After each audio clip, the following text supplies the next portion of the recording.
things chill out a little bit, and everyone is still reeling from what's just happened in the past, 20 minutes. And Tommy, to his credit, steps up and gathers everyone around the Leman tree, which is this tree that was there for the founding of Lemanburg and has basically stuck it out through all of the wars and is still standing.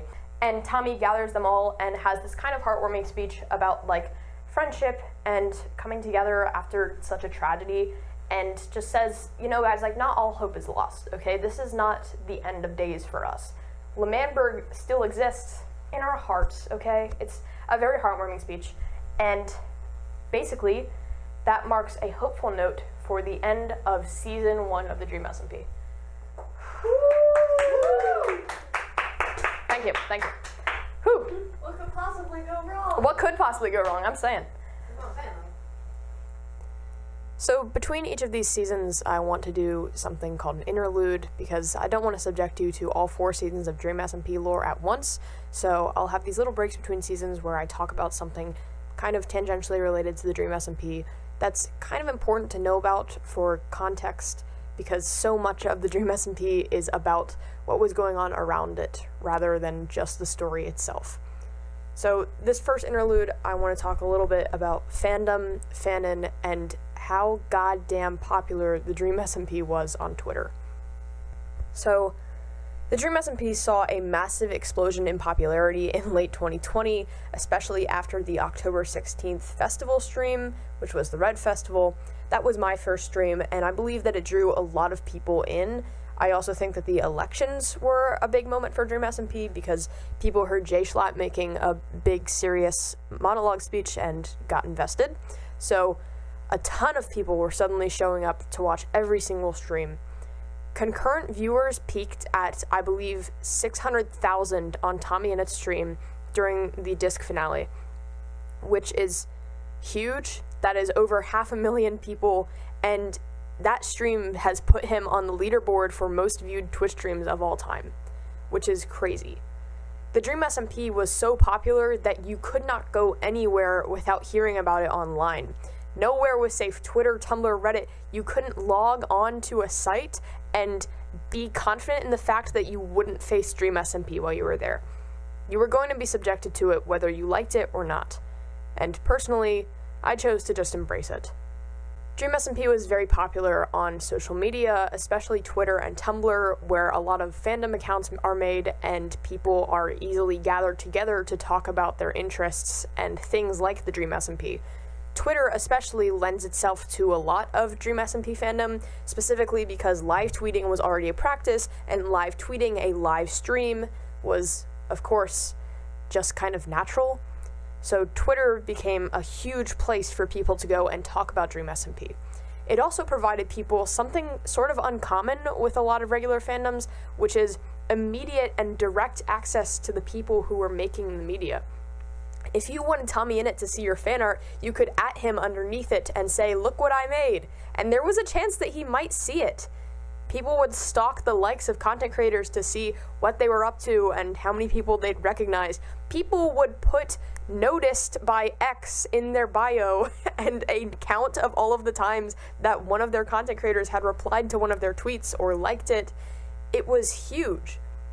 Personally, I myself spent a lot of time on Dream SMP Twitter, so I can tell you a lot about what happened. Of course, that is kind of a video for itself, because there was just so much going on, but the basic rundown is that there was Dream SMP Twitter, which was kind of united under this one unifying banner of being interested in the lore of Dream SMP, and then there were sub-Twitters within that sub-Twitter for content creators or characters or duos or dynamics that you liked. And sometimes people would get into fandom wars, which is kind of a stupid way to put it, but people would kind of get into fights with other sub-Twitters. I vividly remember the time that Tommy's sub-Twitter and Dream's sub-Twitter got into a fight about... Actually, there wasn't a time, because people were always fighting for no reason on Dream SMP Twitter, because that's just how it was. And that brings me to my next point about fandom and social media, and especially the Dream SMP fandom, which is that Having access to all of these other people who also like the same media you do can be a blessing, and it certainly was for me. I lived in the middle of nowhere and had nobody in my real life who wanted to talk about Dream SMP, and I've met some of my best friends who I still have to this day through Dream SMP Twitter. However, it can also be a curse, because this is where we get into the discourse. Dream SMP Twitter is most fondly remembered by many people because of the discourse that took place there. A lot of this was centered around apologist discourse, which is where people would declare themselves an insert character here apologist, and then would essentially try to find a way to excuse or find a reason for all or most of a character's actions. And this included the main antagonist of the Dream SMP, C-Dream. This caused so much fighting. I cannot impress upon you how impossible it was to scroll through your timeline without seeing someone picking another fight with a C-Dream apologist, or, oh my god, the C-Fundy apologist is fighting the C-Wilbur apologist again. It was ridiculous. I ran with a circle of C-Wilbur apologists, and seeing them get into quote retweet fights with other people about characters from a Minecraft roleplay was surreal and kind of beautiful that people were so passionate about this one thing. Don't get me wrong, I don't dislike that the Dream SMP fandom was passionate about something. It was just a lot of fighting. Two notable incidents that I can remember specifically are the time that someone wrote a Twitter thread about how the prison was violating the UN Declaration of Human Rights, and there was another time where someone wrote an essay defending all of C-Dream's actions, and someone else went through it with a red pen like a professor would and marked it up and called out all of the places that didn't make sense or were poorly written. Dream SMP Twitter was certainly something different to be a part of. It was a massive, massive fandom, so huge compared to many of the smaller ones that I've been in, to the point where I couldn't comprehend how much was going on at once. Fear of missing out was a huge thing on Dream SMP Twitter as well. If you missed a stream, suddenly it was like people were talking about things and wouldn't explain what had happened to you, and so you had to be there for every stream. I remember being in class and completely neglecting to pay attention at all because there was a Dream SMP stream going on and I needed to be there just in case there was going to be lore. And it's not like I missed much because it was just high school, but I do remember some of my mutuals being like, I'm at a funeral right now, but the Wilbur Soot stream is more important. And again, it is kind of a testament to how dedicated people were, but it was also sort of difficult to try and disconnect sometimes. I was a kid that was always on the internet, and it got even worse during quarantine, and when I went back to school, it was even harder because now I was into Dream SMP, and I didn't want to miss what was going on. I had to scroll all the way through my Twitter timeline to see what everyone had said to make sure I wasn't missing out on anything. And this is a huge thing that people will remind you of and tell you about when you talk to other people who were on Dream SMP Twitter, and it's definitely something that I haven't forgot about as well. Dream SMP Twitter was a time, and there were good parts of it and bad parts of it, but that's how it is in every fandom. I don't think it was that bad. No, actually don't put that in. It was that bad. Dream SMP was so popular that it was difficult to go on the trending page of Twitter without seeing something about it. And when Twitter trending descriptions happened, there was someone who had to go through and write descriptions of every Dream SMP thing that trended, to the point where people started calling the person who was writing the descriptions Twitter description lady and would make attempts to contact her through whatever they were saying. And then eventually Twitter description lady did say something, and it was very kind, and thank you, Twitter description lady, for having to figure out what was going on the Dream SMP after all of that. A lot of fandom discourse and discourse on Twitter in general directly stems from the fact that Dream SMP canon is so nebulous by nature that it's hard to distinguish between what is canon and what isn't. Was something that a character said in character or out of character? Was it a joke? Were they lying? We can't tell because we're watching it from their perspective.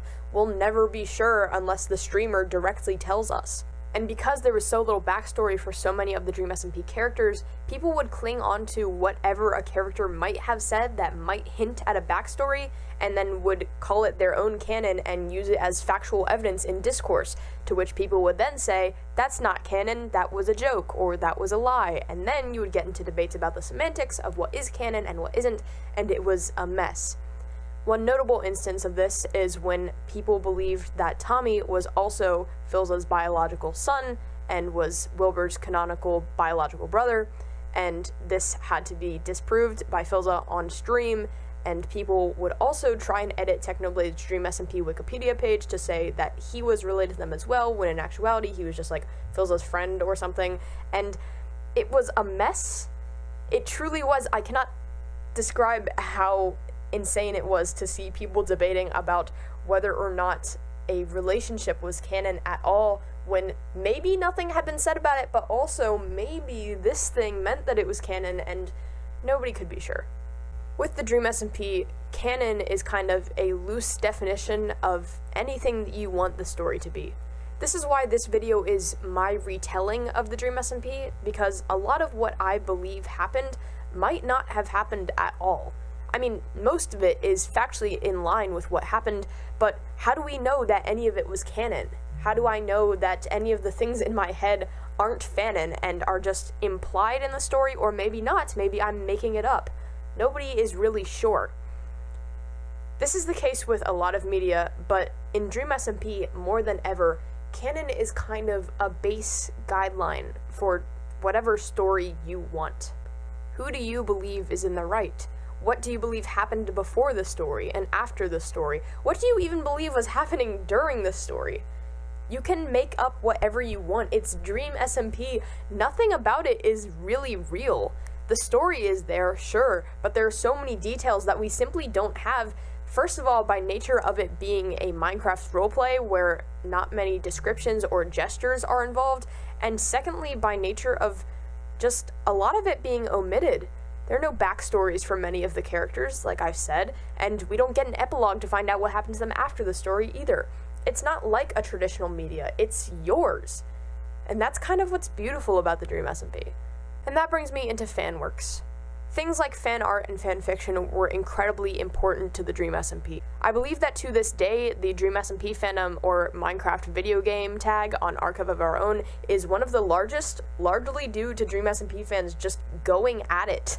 There are so many fan works out there, almost innumerable in size, from fan art to fan fiction to a fan musical, fan stage play, whatever it is you might be interested in. There are songs, music. Shout out to Derivacat, who made so many, like, Minecraft parody-esque songs. They weren't like Minecraft parodies, but it brought me back to when everything was going to be a Minecraft parody, except it was like, oh my gosh, this new thing just happened in Dream SMP, I can't wait to hear the song about it. It was exciting. The fan creation in the Dream SMP community is still one of the most baffling things about that story.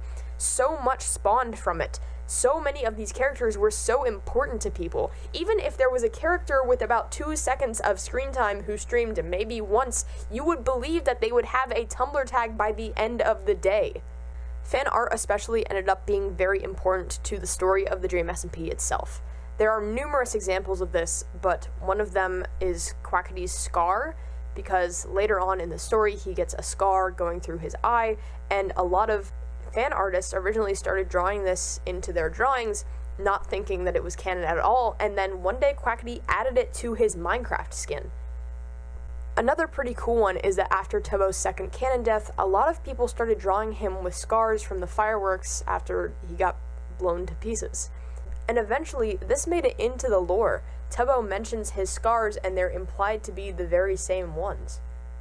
Tubbo's character design overall looks very different from what his Minecraft skin is, because his Minecraft skin, I think, is Tweak from South Park, and it's blonde and stuff, but people just draw normal Tubbo when they're drawing their Dream SMP skin. Aside from fan art, though, I do want to talk for a minute about fan fiction, which is an often overlooked or glazed over part of fanworks. A lot of people see it as something lesser or dirty, and I really don't like that stereotype. A lot of the Dream SMP fanfiction that I read was beautiful. the fanfiction for the Dream SMP fandom was called Passerine, written by a friend of mine, and it was beautiful. It was well written. It was so good that it could have been an actual book if you just changed the names and didn't add in L'Manberg. Passerine itself was so impactful that the main Dream SMP animator in the fandom, Sadist, made an animatic for it, and most of the content creators, not knowing that it was a fanfiction, ended up watching it on stream and didn't really understand. Of course, how could they? Fanfiction for most people is just seen as something kind of gross and a perversion of canon, but fanfiction can be beautiful and its own piece of art. And it was kind of nice to see so many content creators realizing that with that animatic, even though they probably had no idea about the plot. Many of them even planned to read it themselves, and that's pretty cool. Especially from a creator standpoint, not many fandoms have the unique opportunity to be so close to content creators. And that did create a lot of difficulties with fanfictions because people would have to say, hey, don't share this with the content creators at all, which was a rule that was often broken. But with Passerine, it was kind of nice. It was the only situation where I would say that that was kind of nice. But it was just so big that it was sort of inevitable that it would happen. Many other fanfictions were huge and universally beloved by so many people, and I won't name them here, but I do remember so many of them fondly. And I believe the fanfiction community for the Dream SMP was beautiful and worked way too hard. So shout out to all of those people. They were great. Another notable fanfiction that I want to just briefly mention here is a social media AU that was posted on Twitter, and it is formally called Cheater, but everyone just calls it Mango Ball. And it is probably one of the most brilliant works of satire and fanfiction culture and social media AUs that I have ever read. I highly recommend reading it if you get the chance. Even if you don't know a single thing about Dream SMP or the content creators, it's so entertaining. If you erased the names and replaced them with completely different people, it would still be good. The characters in the story are nothing like the streamers or the characters in Dream SMP, and part of that is on purpose. It's a masterwork of satire, and I can't describe it all here. Corb's husband is there, Wilbur Soot is an internationally wanted criminal, and Tommy Innit has a podcast and gets cast as the next Spider-Man. Mango Ball is awesome. Dream SMP also spawned some kind of, not spin-off series, and not even side series, but similar sorts of stories that were told through different video games or on different servers. Two notable ones that I like to talk about are the Origins SMP, which was a modded SMP where everyone just kind of hung out, and the Rust server, which was a server on Rust where a few members of the Dream SMP and some other streamers from outside of it got together and played Rust together.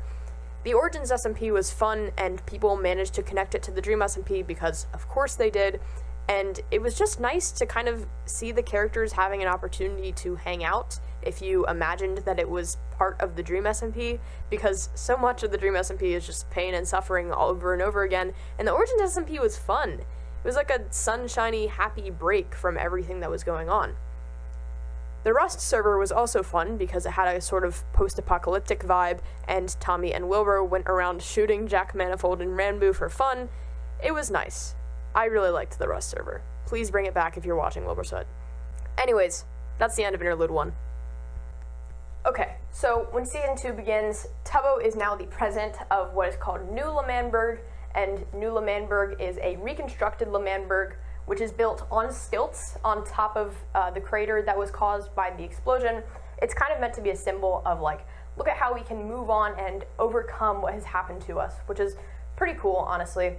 Tubbo has changed his Minecraft skin, so he's now wearing a little suit, which is quite dapper on him, and he's really growing into his role as president.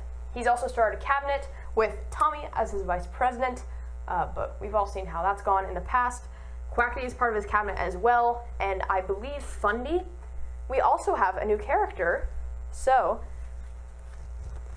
Ranboo shows up at the beginning of Season 2. Can he go up here? Yeah, let's put him up here.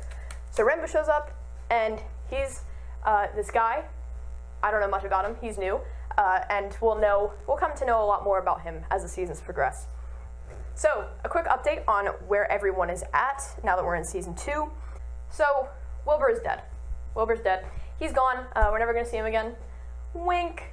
But in his place, I know you all missed Wilbur a lot, but don't worry, because we have someone here in his place. So this is Ghostbur.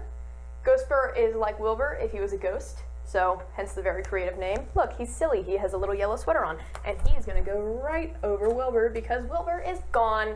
Screw that guy. So Ghostbur's here now, and he is a bit of an amnesiac. He doesn't remember anything from when he was alive.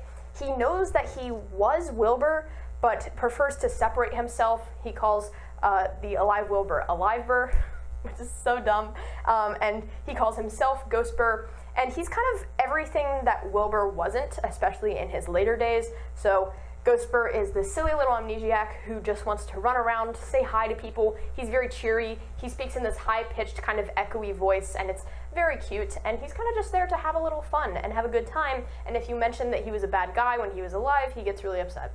So, Ghostbur is here now. Also, now that Nulla Manberg has started, Quackity, Carl, who I haven't mentioned yet, but has been in the story, I promise, and Sapnap, all 3 of them got engaged to each other, so they are now fiancés. That's a little bit important for later down the line, but all 3 of them are engaged to each other. You know, gay rights, that's awesome for them. Also, Filza is here. He's sticking around. We find out more about the letters that Wilbur was writing to him. He basically told Filza about Lemamberg, and Filza was getting these letters, and that's how he knew to come and see that something was up, and he basically just arrived in the 11th hour. Also, everyone gets together and decides to have a funeral for Schlatt. Not Wilbur, but they do have a funeral for Schlatt, and a lot of people attend kind of just to make a mess of things. Quackity attends, and Quackity, being Schlatt's late husband, reaches into his casket, pulls out his heart, and eats it in front of everyone. So that's kind of awesome. So Quackity's eating Schlatt's heart, and he's also in a cabinet now, again, for the 2nd time. So that's how things are going. So, almost immediately when Rambo joins the server, Tommy invites him to go burn down George's little house. I forgot to mention this, but during the Manberg's Pogtopia War, George was not participating. Instead, he was over the hill building a little mushroom house, and there's a point in his stream where he looks over and sees that withers have spawned, and he's like, what's going on over there? And then he turns back to his house and doesn't look at it ever again. So, it's pretty entertaining. And Tommy hates his stupid little house, and so he's like, Rambo, you're new, come with me and let's burn down George's house. Let's do it together, you and I. And they burn down his house, they grief it, they leave offensive signs everywhere. It's a fun little romp. The problem is, though, that sometimes fun little romps do have consequences. So basically, the next day, Dream shows up at Nulla Manberg, and he starts building obsidian walls around the country, and essentially he is leveraging the fact that Tommy burnt down George's house as an excuse to exercise control over Nulla Manberg again, and Tubbo is like, hey, what's going on here? And Dream is like, well, you see, you're Vice President Tommy, I suspect, of burning down George's house, and that's all his fault. He's a member of your nation, he represents your nation, so Nulla Manberg cannot be treated as, a benign entity. And he essentially says that Nulla Manberg may be independent, but it will never be a free nation inside the borders of the Dream SMP. So that is kind of the issue here. And this creates tension between Tubbo and Tommy, who are fighting about what the right thing to do is, and Dream obviously wants something to happen to Tommy for what he's done. So Dream is really pushing for an exile sort of situation, but Tubbo is more like, well, what if we did a probationary period? And so Dream says, okay, if we put him on probation, then he's going to have to, if he so much as blows a gust of wind in my direction for the next 3 weeks, then he will be swiftly, removed from Lemberg, and also I'm going to take over your country and destroy it and whatever. And it's, pretty unfair. And Tommy recognizes that this is pretty unfair. So he does not want to take this. By the way, this is all while Tommy is getting taken to court, and Rambo is present. And Tommy originally deflects and denies everything, but then when pressed, he takes the full brunt of the responsibility and lets Rambo completely get away with it. Nothing. He doesn't even mention that Rambo was there, which is kind of sweet of him because Rambo just got here, so that's pretty nice. So eventually, negotiations sort of break down.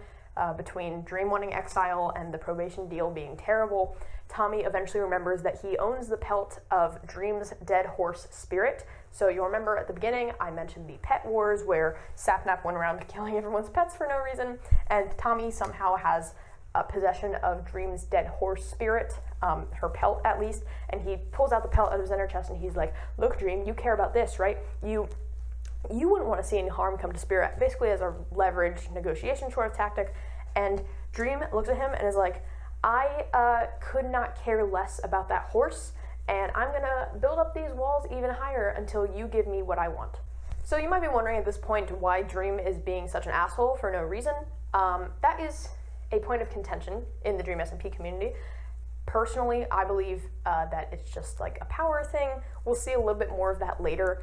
But for the most part, he says that his primary motivation is Tommy's discs. And again, we'll learn more about that later, but he really does just want power over Lemmenberg, and he wants to be sovereign over all of the Dream SMP. I forgot to mention this earlier, but the Dream SMP is a kingdom, technically, and George is the king. So Dream is basically trying to defend, like, the borders of the Dream SMP. I don't know. It's very convoluted, and I don't know a lot, but basically, he kind of wants power. So that's what his whole thing is. So this is a little bit what I was talking about with the Twitter interaction with kind of the Dream SMP. So Tubbo actually puts up a poll on Twitter asking if Tommy should be exiled, which is wild. And so many people were quote retweeting it on my timeline being like, everyone vote yes, it's gonna be fun. And I was like, can you guys be nice to Tommy for 2 seconds? And I voted no, but apparently enough people voted yes, and Tommy was going to be exiled, but there was still hope, okay? There was still hope. So Tommy gathers everyone in the cabinet together. Crackety's there, Fundy's there, Tubbo's there, and he basically says, look, listen, we can fight this, okay? Lemmenberg has always been about fighting for what is right, fighting for our own freedom. We don't have to cave to what Dream wants, all right? Like, this is not the end. So all of you guys are going to stick up for me, right? And we're not going to exile me? Tell me that's not going to happen. And Crackety and Fundy basically tell him, like, yeah, don't worry. We'll stick up for you. It's going to be fine. And Tubbo is still a little unsure because Tubbo has this desire to not have any conflict come to pass, and he really feels this weight on his shoulders now that he's in charge of New Lemmenberg, and he feels like an impetus to keep this nation safe and secure like Wilbur did. And the presidential position in Lemmenberg kind of carries this curse in a way where it like kind of drives everyone a little bit off the rails. And this is kind of the part where we start to see that happening to Tubbo, because it starts to become like what is best for Lemmenberg rather than what is best for the people around me. But I don't blame him because there's a lot going on. Well, I love Tubbo. But basically, after Tommy has this meeting, they all go and meet Dream outside of New Lemmenberg, and Dream is like, okay, I want to hear what your final decision is. Just to remind you, like, this is what's at stake here, yada, yada, yada. And Tommy's like, well, nothing's going to happen your way, buddy, because I have the power of friendship on my side. And then Tubbo decides that he needs to be exiled. Tubbo kind of turns his back on Tommy. It was like such a huge backstab at the time. Again, I understand he had his reasons, but it was insane because Tubbo, like you can see it on Tommy's face too. He was shocked. Tubbo says, Dream, please detain and escort Tommy out of Lemmenberg, which is wild. Absolutely wild. And Tubbo is the president of Lemmenberg, so it's his decision. And at the end of the day, Dream takes Tommy out of Lemmenberg. And Ghostbur shows up for some reason, and he's like, hey guys, what are we up to? Oh my gosh, Tommy, are you going somewhere? Are you going on an adventure? Can I please come with you? And Tommy's like, sure, Ghostbur, like whatever. I just got exiled from my only home, but yeah, you can come with me. You're a shell of my like dead mentor figure and stuff, and like older brother figure, but it's fine. You can come with me. Whatever. And so Ghostbur, Dream is here, and Tommy all get in some boats, and they head off of the coast of Dream SMP, and they take him far away, off of the lands of the Dream SMP Kingdom, to some random like beach off of a plains biome, where Tommy is to be exiled, and he will be staying there forever? ? And those are the terms of the agreement, and that's what Tubbo chose. So that's what's happening. So the second that Tommy gets there, Dream basically says to Tommy, give me all your stuff, put it all in this hole, and I'm going to light it all on fire with flint and steel, and you have to start over completely from scratch. And Tommy's like, this is so unfair, but there's really nothing I can do because I'm on one canon life, and I don't know what to do really here. So he gets all his stuff taken away, and it starts raining, and this is where we find out that Ghostbur actually can't be in the rain, or he starts to melt. So Tommy builds a little dirt hut for them, and the two of them are just hanging out for a little bit, and Tommy is severely depressed about this and hates that he's in this new place. But he does eventually name this place Logstedshire, or just the place where Tommy got exiled to, but Logstedshire was the actual name.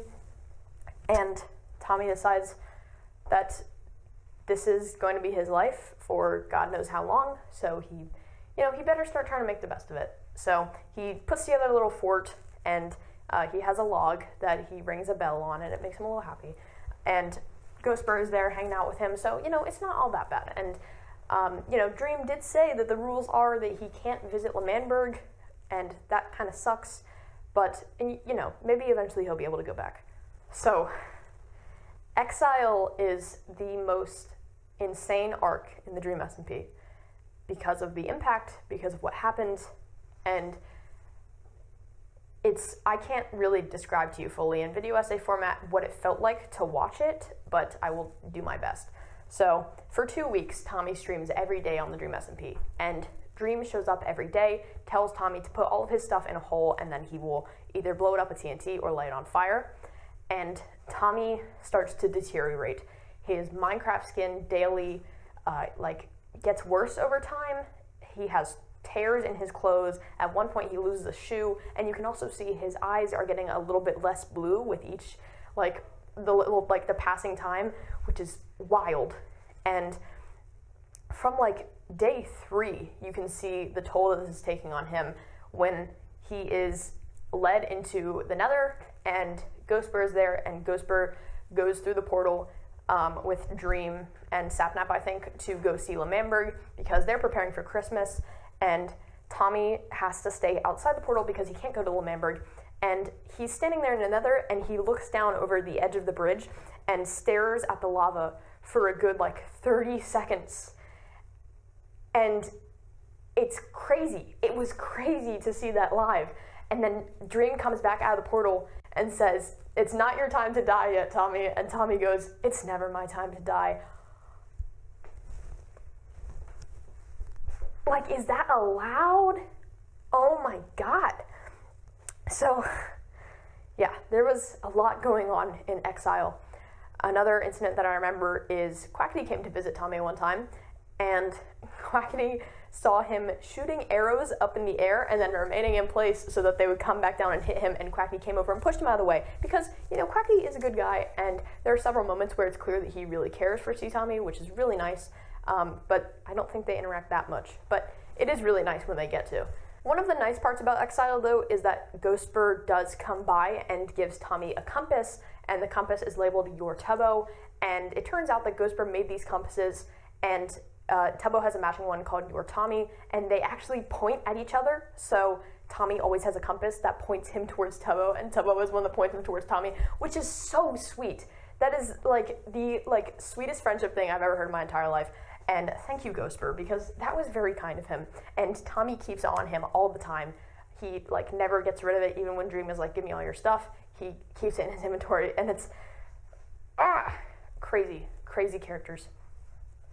Another thing about Exile is that Tommy keeps waking up / starting stream out in the water, off of the coast of Logstedshire, and he gets a little bit further out every day, and so people are like, is he sleepwalking into the water? Is he drowning when he's offline? I don't know. It's something that never really got figured out, but it was definitely crazy for all of the symbolism that you could think about it. I've got a few quotes here because Rambu, kind soul that he is, recognized that Tommy did something really good for him in taking the full blame, and so he started to write letters to Tommy. And so they had this book that they passed back and forth, and they would write letters to each other. So here are a few quotes from Tommy from those letters. So at one point he said, very scared, very lonely. I'm feeling down, so fucking down. I'm alone and no one fucking comes to visit me a lot and I want to go. Not sure how much longer I can go. I type like God, but I'm not God. I'm just a pussy. So that might sound like, silly, but Tommy's a 16-year-old boy, and that's kind of the way he expresses himself. I'm very passionate about his character, and a big part of like who he is that he expresses himself by being like very self-aggrandizing and kind of portrays himself as better than everyone. He's like, I'm a big man, but all of this kind of starts to fall apart during exile. So he says, I type like God, but I'm not God. I'm just a pussy. And that's wild to hear him admit, because he would never say that in any other circumstance. At one point, by the way, Jack Manifold comes to visit Tommy, and people have been visiting Tommy, but at this point he started to think that they're doing it out of pity or to like come by and mock him. So Tommy gets so upset that he pushes Jack Manifold into lava and takes one of his cannon lives. So that is minus a cannon life for Jack Manifold. At another point during exile, Tommy really wants to have a beach party because not many people from L'Manberg are visiting him. Spoiler alert, this is because Dream is telling everyone in L'Manberg not to visit Tommy, and he's telling them that they're basically not allowed to, while telling Tommy that, oh, they just don't want to come visit you, and I'm the only person that's like visiting you, and I'm your only friend. So it's all part of the manipulation. But anyways, nobody's really coming to visit him, so Tommy wants to throw a beach party and invite everyone from L'Manberg to come down to his beach party. So he gets all of this stuff together. He's like making a cake, he's putting together like the scenery out on the beach, and he sends out invites, and nobody shows up on the day of the beach party. So it turns out, we don't find this out until later, but it turns out that Dream gave the invites to Ghostbur to deliver, and then sent Ghostbur out in the snow. And Ghostbur, if you'll remember, can't be, he can't get wet, or he can't be in precipitation, or else he starts to melt. So he sent Ghostbur out basically to die with these invitations, and nobody in L'Manberg ever got them. So Dream is the only one there at Tommy's beach party, and they eat cake together, and it's very, very sad. Tommy does end up hallucinating Tubbo a few times, hallucinating that Tubbo is visiting him, which is just even sadder.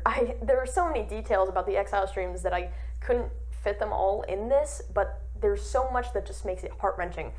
I have to emphasize that Tommy was streaming every day for about 2 weeks, and it was like witnessing this gradual decline of a character that I loved a lot, and a lot of people loved a lot. And the exile arc is wild. I don't even like to watch the streams because I was so attached to the character that I was like a little distressed by them. But I went back and watched them for this video for you guys. But they are still distressing because Tommy is very special to me. And so those streams were so wild.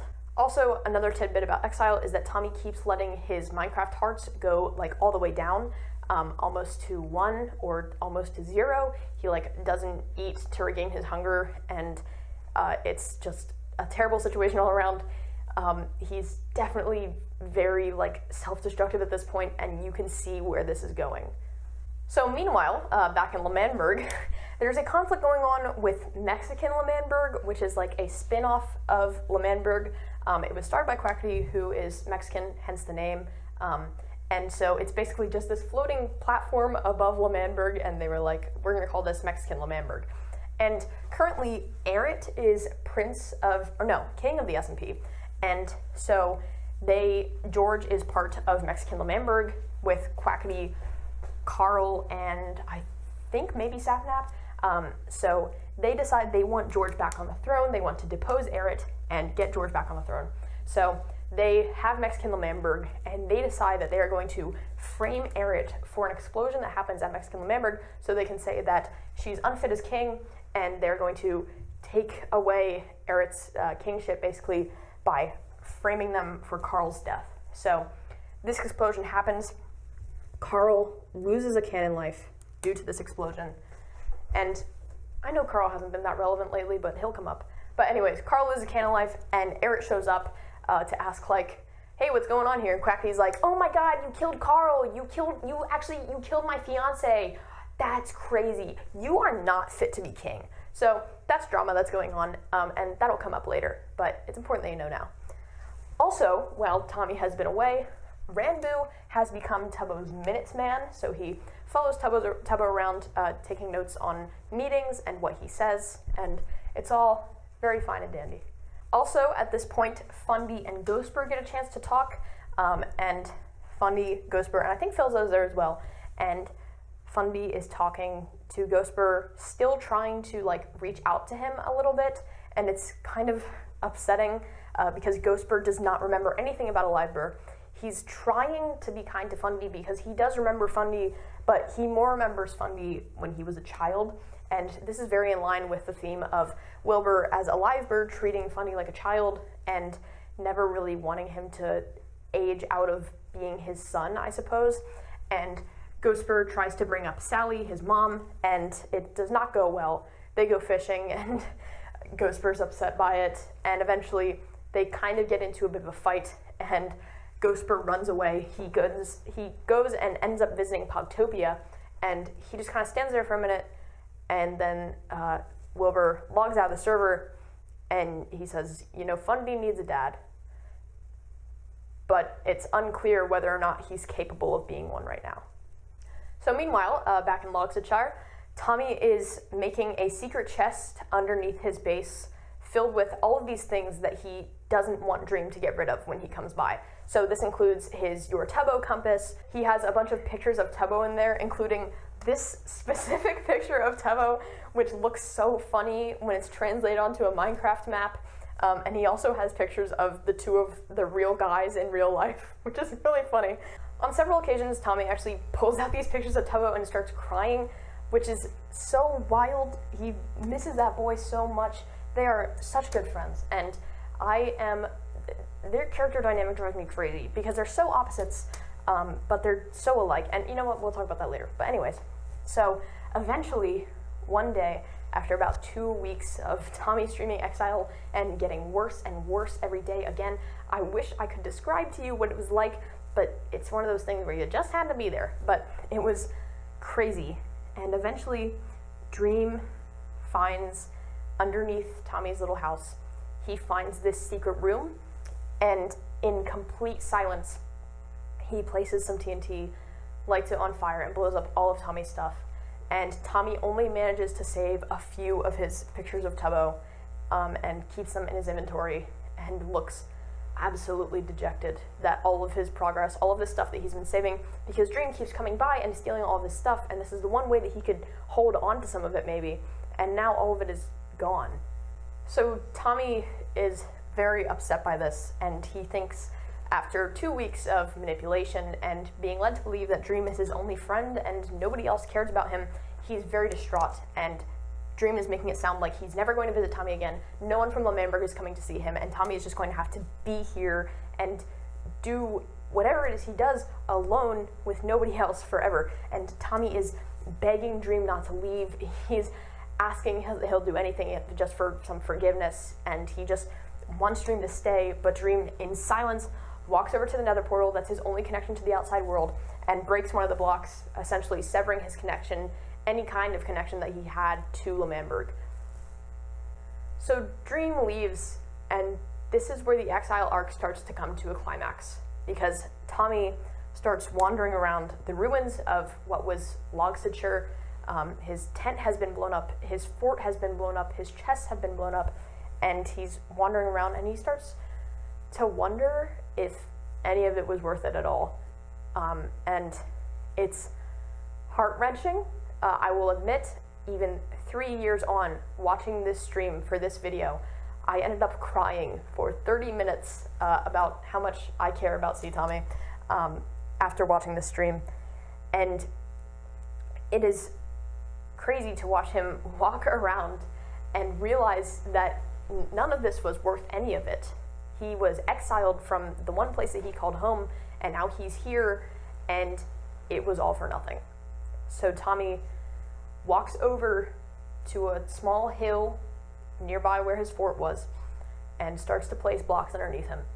And he towers up into the sky, talking about how Dream was his only friend, and now he's gone.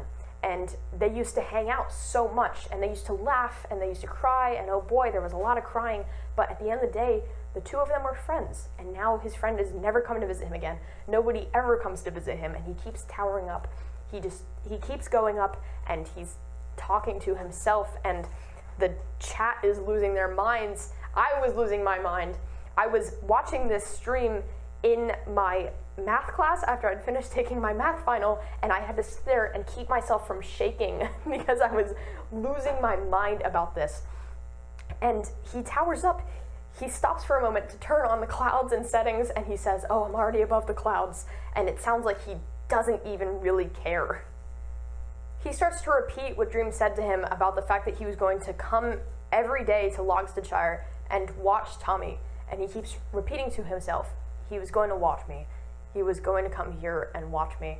And finally, he stops building up. He's reached kind of, I don't know, somewhere near the build limit, and he's standing above the clouds looking at the sun setting on the horizon, and he's repeating to himself, he was here to watch me. And he's looking down at the ground, and it is so far down that certainly he could not survive a fall from this height. And this is what he's been wanting for the past 2 weeks. We've seen this build up to this moment, and it's kind of executed amazingly for a Minecraft roleplay. And he's up here, and you feel that this is the end. But then Tommy keeps repeating that Dream was here to watch him. And he scrolls over in his hotbar to the picture of Tubbo, this specific one, and looks at it for a moment. And then he pulls out a picture of New L'Manberg, newly rebuilt, representing all of this new hope that he's still found after Wilbur died and left him this crater. And Tommy repeats again, Dream was here to watch me. And he starts to realize that that's not really a friend. That's not someone who you can rely on. That's not someone who you should be so upset about that you build a tower into the sky and plan to jump off. Tommy says to himself, he wasn't here to be my friend. He said it. He was here to watch me. And he stares out at the horizon. He looks at the pictures he has of L'Manberg and Tubbo, and he has this realization that's been building for a while, and he realizes that Dream is not his friend. And he never was, and he was never meant to be. And at this moment, Tommy decides that this is not worth it, and he wants to live. So Tommy jumps off of the tower, and for a moment you think that, oh my god, maybe he's gone back on it, but no, he jumps down into a small lake underneath. He jumps into the water, and Minecraft physics doesn't take any damage. He gets out of the water, and he walks over to the small Christmas tree that some people came by and built for him, and he starts punching the tree, which is how you begin a Minecraft world. Do you guys get it? Do you guys get it? It's a restart for him. He's starting over. He's breaking new ground. I was crying my eyes out watching this the other day. Like, it was so crazy. And he's walking around the destroyed ruins of what has been not a home, but a place that he's been for the past 2 weeks, and he's thinking, you know, what kind of friend goes around and destroys all of your stuff like this? What kind of friend comes here every day to destroy your only things, your only possessions, and watch you suffer for it? He calls Logstonshire an absolute shithole, which is exactly what it is. And then Tommy gets together his things, marches himself up north through the cold, through the plains, and he goes where? Technoblade's cabin. Oh my god, dude. He goes up north to the Arctic where Technoblade has started his cabin, and he digs underneath Techno's cabin and carves out a little hole for himself. He calls it his little den. He calls it, he's like, I'm gonna hang out here like a little raccoon. And he hangs out there and steals all of Techno's things, and he's like, well, I'll just stay here for the time being, and I'll be fine. But he's out of Logstonshire, so at least there's that. So, before we return to Tommy hanging out under Technoblade's cabin, I want to talk a little bit about the Butcher Army. So, meanwhile, while Tommy has been severely going through it in Logstonshire, the Butcher Army has been getting together in New L'Manberg, And the thing is, Quackity kind of has a bit of a sore spot with Technoblade. Techno destroyed L'Manberg, well, helped destroy L'Manberg, and he was the traitor. By the way, I forgot to mention, Technoblade was the traitor, and also Wilbur was the traitor. So Dream was kind of right. There were two traitors in their midst, and it really depends on how you look at it, though. And Quackity sees him as a traitor and does not like this guy. Also because he killed Tubbo at the festival and also killed Quackity, although it wasn't a canon death, but Quackity has a vendetta against this guy. So he comes to Tubbo and he says, hey man, we've got to do something about this guy who's like in the Arctic miles and miles away and is not doing anything to threaten them currently. But he's like, we gotta do something because Technoblade's gonna come back when he hears about this government and he is gonna kill us, and we can't have that. And Tubbo really wants to protect L'Manberg from any sort of danger, so he is convinced by Quackity, and together with Quackity, Fundy, and at the very last minute, Ranbu form the Butcher Army.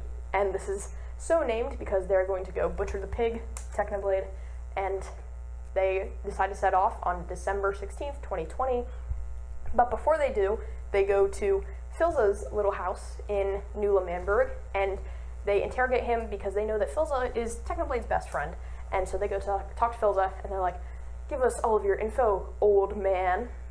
Where's Technoblade, old man? How can we get to him, old man? And Filza's like, I'm not telling you any of that because Technoblade is my friend, and you guys can fuck right off. And so Tubbo is like, okay, old man, we're putting you under house arrest. And they give him an ankle monitor, and then they just leave. So Tubbo, Quackity, Fundy, and Ranbu all get in boats, and they're going to go up to the Arctic to go find Technoblade. And at the last minute, Ghostbur sees what they're up to and is like, hey guys, can I come along? And so they're like, fine, Ghostbur, you can come with us. So they go up to the Arctic with Ghostbur, and they show up at Technoblade's cabin, and Technoblade comes out and he's like, well, what's going on here? And then all of them start to attack him. It's a 4v1, but Technoblade is still winning because he's that good. Oh my god. And then Quackity knows that they are losing, but Quackity's got a bit of a clever mind. So he runs over to Technoblade's stable, drags out his horse Carl, and says, Techno, if you touch another hair on my men's head, then I will kill your horse right now. So you're going to get in the boat and you're going to come with us, or I'm going to kill Carl. And Technoblade's like, not Carl. All right, I'll go with you. Meanwhile, Ghostbur is having the time of his life, because guess who Ghostbur meets? That's right, you know him, you love him. This is Friend the sheep. So Wilbur meets Friend, names him Friend, and he's a sheep that Ghostbur dyes blue, and he says, look, this is my friend. This is Friend. Do you see him? And Technoblade's like, that's great, Ghostbur. I'm about to be executed. So they all get in the boats with all four of the Butcher Army, plus Ghostbur, plus Technoblade, plus Carl, Technoblade's horse, plus Friend now. And so all of them are heading back to New L'Manberg, and Ghostbur's like, Friend is so awesome, like, look at my sheep. And meanwhile, everyone's discussing, like, okay, we're totally, like, owning Technoblade right now. So they all get back to New L'Manberg, and Ghostbur is running around with Friend, his new friend. Later on, we find out that Ghostbur is romantically involved with Friend, so this guy has a problem with animals, but, like, that's Wilbur's son, so I don't really know what to tell you. But he's hanging out with Friend, and meanwhile, the Butcher Army are putting together Technoblade's execution. So they have this thing rigged up. It's a series of, like, redstone adapters and stuff rigged so that when someone pulls a lever, an anvil will drop on Technoblade's head and kill him, most assuredly, because they can't kill him in PvP, so they have to drop a whole anvil on his head. And Filza is still on house arrest, so he's leaning out of his house and being like, oh my god, Techno, what happened to you? So they all get together, they put Technoblade in the cage underneath the anvil, and they're like, do you have any last words? And Techno's like, no, but you might. He doesn't say that, but it's implied. And so Tubbo says a few words about how Techno is a danger to L'Manberg, and they're finally going to end this danger, and then pulls the lever, the anvil falls, and Technoblade does not die because guess what? Technoblade never dies, alright? He has a totem of undying in his inventory and he comes back to life and everyone's like, what? What's going on? And then Dream and Puns show up. They start fighting everyone. They break Techno out of the cell. Techno starts running. And Quackity, again, is the one with the vendetta against him. So Quackity runs after Technoblade. Technoblade ends up in the final control room, which is the room where during the original Lemberg Independence War, Eric gathered everyone and then they all got killed. So Techno ends up there to get Carl, and Quackity pulls up behind him and is like, you're not getting away that easily. And Technoblade is like, did you think, Quackity, that you could kill me that easily? It's never that easy, all right? It's never that easy. And they have a whole like fight, and Quackity's like, you're a danger to Lemberg. And Technoblade delivers this awesome line. He goes, I have a pickaxe, Quackity, and I'll put it through your teeth. And then he goes right up through Quackity's mouth and right through his eye. And that's where the scar comes from that I talked about earlier. And Quackity loses a canon life. That's crazy. So, Technoblade escapes with Carl. I think it's unknown why Dream and Puns decided to help. They were just like in the area, I guess, but it's probably just because they don't like Lemberg. But anyways, Technoblade escapes basically unharmed, and the Butcher Army regroups, and they basically go, well, that was a complete and utter failure. We're gonna keep Phil's on house arrest.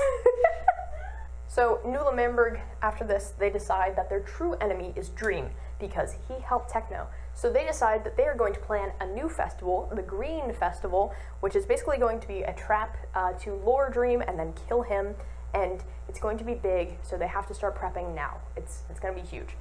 Meanwhile, Tubbo pays a visit to Logsashire, which Tommy has already escaped from, so Tubbo goes there and sees that everything has been decimated, and he sees this massive tower up in the sky, comes to the logical conclusion, and he says, surely not, and then blacks out. And then he tweets on Twitter, we need to hold a funeral for Tommy, and they build a little grave for him, and it's very sweet. By the way, I mentioned this earlier, but Tubbo has a huge problem with just repressing things and not thinking about them, so immediately after something happens to him, he's like, okay, let's move on. So that's why he only built a grave for Tommy and then was like, okay, I have to keep moving because he's like a shark. If he doesn't keep moving, he'll die. So Tubbo seems like kind of an unsympathetic character at times, but really he just needs to keep going or he will crumble to pieces. That's my amateur C Tubbo analysis. Other people probably know more though. So Techno, obviously, when he gets back, he discovers that Tommy is hiding underneath his house, and he's like, Tommy, what are you doing here? That's not a good Technoblade voice. He's like, Tommy, what are you doing here, Tommy? And Tommy's like, I'm just hanging out, leave me alone. Leave me alone, okay, I'm just hanging out. And Technoblade's like, Tommy, I want to know what you're doing under my house, because I need to know if I can make you start paying rent, like, what's going on?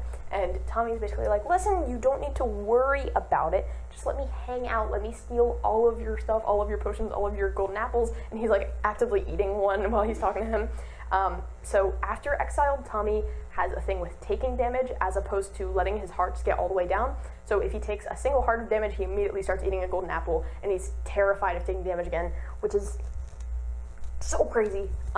But he basically tells Techno, like, I'm here to hang out, and I'm, like, not gonna do anything, just let me steal all your stuff. And Techno finds this reprehensible. But Techno sees an opportunity here. So he makes a pact with Tommy, and he basically says, listen, you can stay here, and I'll help you get your discs back, but you have to help me destroy Lemberg. And Tommy is like, my best friend is in Lemberg, and it's a country that I am a founding member of, so I don't think I'm going to do that. And so Technoblade is like, okay, we'll talk a little bit more about it later, but watch this. So he brings Tommy to this huge vault where he has all of these supplies, wither skulls upon wither skulls upon wither skulls. He's got netherite. It's huge. He has enough ammo and like gear to kill Dream a billion times over. At least that's what Tommy sees. Technoblade sees another opportunity to destroy Lemberg, but you know, Tommy is thinking about his own problems, and so he agrees and says, as long as we're not going to hurt Tubbo, then I will, you know, join you, and I would like to get my discs back anyways. So he basically becomes Technoblade's roommate for a little bit. He hangs out at Technoblade's place, and eventually Technoblade negotiates the deal down to be like, okay, we won't destroy Lemberg, we'll just do some, like, light terrorism, okay? It's fine. It's not going to be that bad. You and I can still have a pact, right? So they negotiate down to that. And then Dream starts showing up at Technoblade's cabin to be like, hey, I noticed Tommy isn't in Lockshire anymore, and I was just wondering, like, if you've seen him, because your place is pretty close by, so I was just, like, wondering. And meanwhile, Tommy is, like, hiding in this box in Techno's house drinking invisibility potions, and he keeps making noise because he's Tommy and he can't stop. And Dream is like, what's that noise? What's that sound of an opening trap door? And Techno's like, don't worry about it, man. Don't worry. I'm not under your authority. Don't worry. And Dream is like, okay, I don't really care anyways. I just wanted to know. I will know if you're lying, but I don't really care, as long as he doesn't go back to Lemberg. And it's like, okay, man, like, whatever. Tommy also directly calls back to Wilbur's line, calling Lemberg his unfinished symphony, and says Lemberg is now his unfinished symphony, and basically says, when I have the discs back, then it'll be finished. The melody will be complete. Which is crazy, because there's a lot of parallels between him and Wilbur, just as there are parallels between Tubbo and Schlatt. I'll talk about those more later, but that's a direct quote from Wilbur that he's reciting, so that's wild. So, because Technoblade wants to do some minor terrorism, they do end up visiting New Lemberg a few times, and at one of those times, Tubbo actually sees the two of them, so Tubbo, for the first time, is seeing that Tommy is alive, and he freaks out, obviously, because his best friend is alive, and he thought that he was dead. He made a grave for him and everything, and Tubbo's like, I thought you were dead, and Tommy's like, I heard that you and your gang tried to kill my new best friend, Technoblade. You're a monster, dude. So their friendship is, like, falling apart, which is devastating. But basically, they gather their intel, and Technoblade is like, all right, we're gonna destroy Lemberg. And Tommy's like, hey, I didn't agree to that. I don't really want to. But eventually he does agree, as long as Techno promises that Tubbo will not be hurt in the process. That's crazy. So, the day of the festival arrives, the Green Festival. New Lemberg prepares games and decorations, and it's going to be a huge thing, and Techno